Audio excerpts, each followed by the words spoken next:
Olaf Gersemann is with me, Deputy Editor-in-Chief of Wealth. More or less. I've actually only heard praise for this speech. You're not quite as full of praise for this speech by Carney? Yes, exactly. It's been a little while now, but the praise just doesn't stop.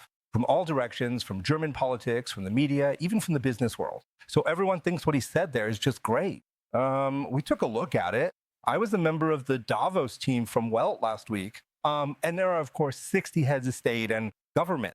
A lot of people are talking there. The Canadian is naturally not so much in focus there, arguably. But then we saw that he gave a rhetorically very polished speech. But I already had a real sense of unease there. And I took a closer look at it when the praise didn't stop at all. So my first problem with it is that he's in a completely different position than the Europeans. Because Article 5, the principle that you get bailed out in the event of an attack, applies to Canada, even if they're arguing about armaments now, to a completely different extent than it applies to the Europeans. In Europe, that's being called into question right now under Trump, unfortunately. But it's completely clear that the Americans would under no circumstances allow a third power to threaten the country on the North American continent in its territorial integrity. So it's easy for him to talk. The other thing is, and I actually find that even more problematic, last week in Davos, we had a really dangerous escalation of the Greenland crisis. That could have gone really wrong. Trump had already threatened a violent land grab. He threatened tariffs. A trade war was really looming, which could have immediately destroyed the hope for an upswing here in this country too.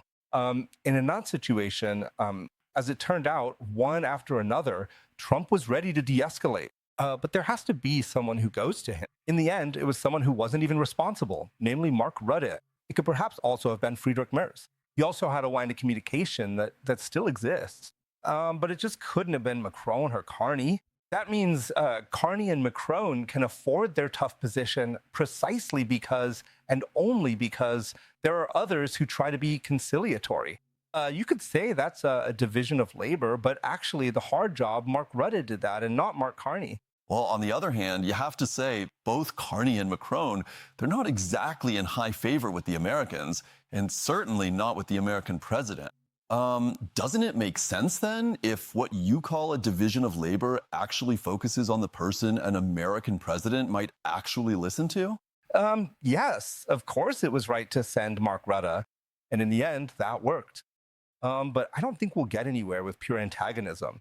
And I also think it's dangerous to just say we as middle powers, we can somehow do it alone. Example A, that's a topic I'm very involved with. 19 of the 20 largest language models in the world come from the USA and China. The middle powers have nothing there. Or in trade, for example, our trade with Canada, that's about 20 billion euros a year. USA, 250 billion. China, 250 billion.